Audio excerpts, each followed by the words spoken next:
जय हिंद साथियों आज हम अपने अगले मॉडल प्रैक्टिस सेट को हल करेंगे और जिसमें आज हम लोग मेंसुरेशन के कुछ क्वेश्चन को हल करेंगे। तो दोस्तों क्वेश्चन है, एक घनाभ की लंबाई, चौड़ाई तथा ऊंचाई का अनुपात कितना है? 3/4 4/5 है तथा इसका आयतन 3840 घन सेंटीमीटर है। तो सबसे छोटी भुजा की लंबाई बताइए। दोस्तों हल करते हैं। लंबाई, चौड़ाई और ऊंचाई, इसका अनुपात कितना दिया है? 3/4/5। ठीक, ये हो जाएगा 3R, ये 4R और ये 5R।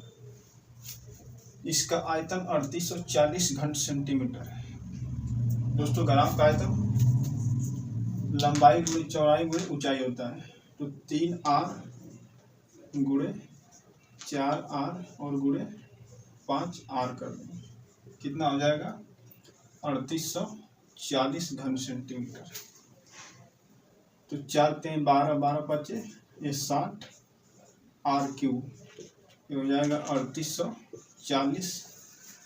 तो दोस्तों 0 से 0 कट जाएगा। R3 बराबर क्या हो जाएगा? 384 बटा में कितना? 6। ठीक, तो R3 बराबर 36 हो जाएगा और 6 चौको 24। तो R बराबर हो जाएगा दोस्तों 4 का एक घन है, तो R बराबर 4 हो जाएगा। ठीक, पूछा है सबसे छोटी भुजा की लंबाई, तो सबसे छोटी कितना है? 3R है, तो 4 गुणे कितना कर देंगे? 3, अर्थात 12 सेंटीमीटर हो जाएगा। ठीक, साथियों बढ़ते हैं अगले क्वेश्चन की तरफ। क्वेश्चन है, एक घनाभ की लंबाई, चौड़ाई तथा ऊंचाई का अनुपात 5/4/2 के अनुपात में है। यदि घनाभ का आयतन 5000 सेंटीमीटर है तो घनाभ का कुल पृष्ठीय क्षेत्रफल बताइए। दोस्तों इसको हल करते हैं हम लोग। इसका लंबाई संबंधित चौड़ाई और ऊंचाई, इसका अनुपात कितना दिया है? 5/4/2। ठीक, और इसका आयतन कितना दिया? 5000 सेंटीमीटर। 5000 centimetre cube. ये 5R हो जाएगा, ये 4R हो जाएगा, ये 2R हो जाएगा। तो तीनों का गुणा कर देंगे। 5 चौको 20 दूनी, ये 40 R3 बराबर ये 5000 सेंटीमीटर क्यूब।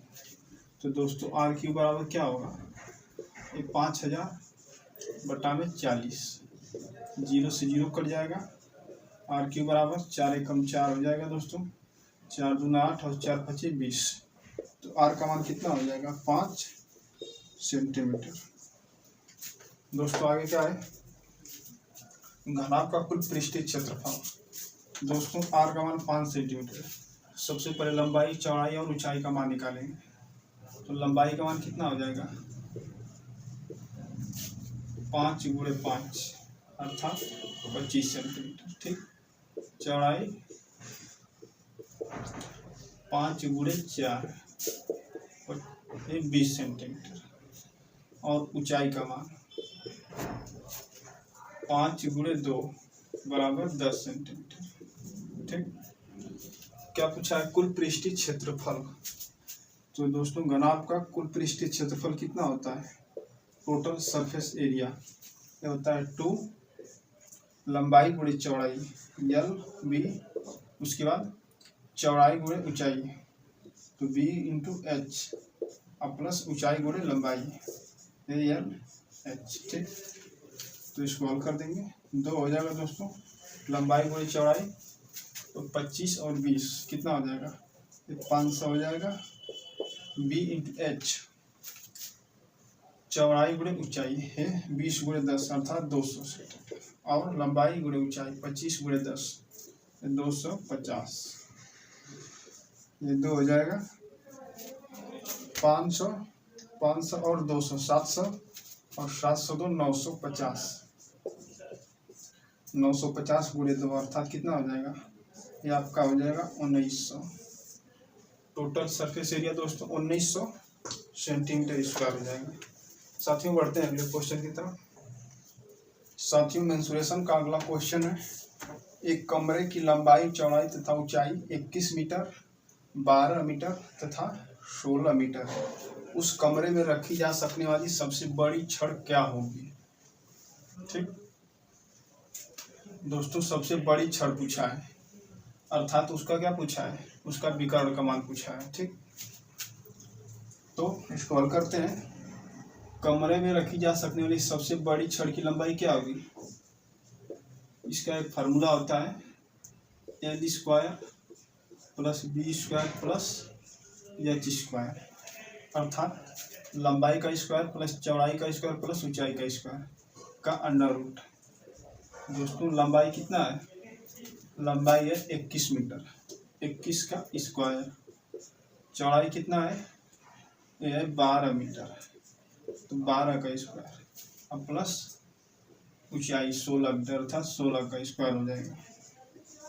21 का स्क्वायर 441, 12 का स्क्वायर 144, 16 का स्क्वायर 256। ठीक, इसको हम लोग जोड़ देंगे, 6 4 10 और 10 1 11 1 हो जाएगा, 5 5 4 9 9 4 13 1 14 को 4 80 1 4 1 5 5 2 7 1 8 8 से 41।